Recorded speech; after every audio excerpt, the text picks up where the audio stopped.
ഭൂമിലോകത്ത് ജീവിക്കുന്ന മനുഷ്യരെ സംബന്ധിച്ചിടത്തോളം വളരെ അത്യാവശ്യമുള്ള ഒന്നാണ് സമ്പത്ത് അഥവാ പണം. സമ്പത്തില്ലാതെ നമുക്കെല്ലാവർക്കും ഇവിടെ ജീവിക്കാൻ വളരെയധികം പ്രയാസകരമാകും. കാരണം നമ്മുടെ ജീവിതത്തിലുടനീളം സമ്പത്തിന്റെ ആവശ്യകത വരുന്നത് എല്ലാവർക്കും അറിയാവുന്ന കാര്യമാണല്ലോ. അല്ലാഹു സുബ്ഹാനഹു വ തആല ഹലാലായ സമ്പാദ്യം സമ്പാദിക്കുവാനുള്ള തൗഫീഖും ഹിമ്മത്തും നമുക്കെല്ലാവർക്കും നൽകട്ടെ. ആമീൻ. നമ്മൾ ജീവിതത്തിൽ പലർക്കും കടം കൊടുക്കാറുണ്ട്. കടം കൊടുത്ത് മറ്റുള്ളവരെ സഹായിച്ചിട്ടുള്ളവരാകാം. അതുപോലെ ബിസിനസ്സിൽ ഷെയർ കൂടിയിട്ടുള്ളവരും ആകാം.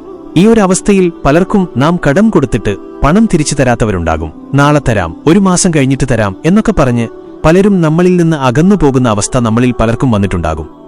അതുകൊണ്ടുതന്നെ കടം കൊടുത്തിട്ടുള്ള പണം നഷ്ടപ്പെട്ടവർ, ബിസിനസ്സിലിറക്കിയ പണം നഷ്ടപ്പെട്ടവർ, ഇവയെല്ലാം തിരിച്ചു കിട്ടാനുള്ള ആത്മീയ പരിഹാരമാർഗം പറഞ്ഞുതരാം.